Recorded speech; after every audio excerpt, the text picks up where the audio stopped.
Sexual assault in pubs and clubs around the North East is becoming a growing concern.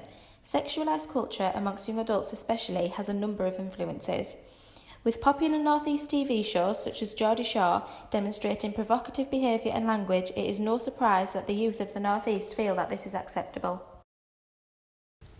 Like, you've been stood at a bar and someone's touched your bum or got a bit too close and it's not nice. Yeah, and people try to kiss you and think it's acceptable, and it's just really not.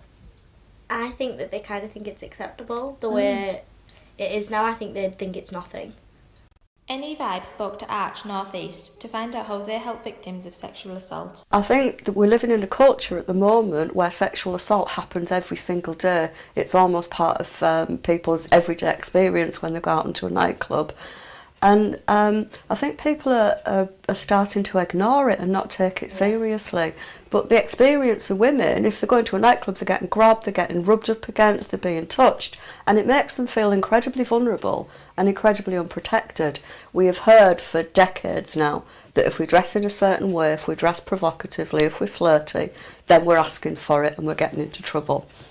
But I have never seen a pair of boots that could make a decent man rape. I have never seen a miniskirt that could make a decent man rape.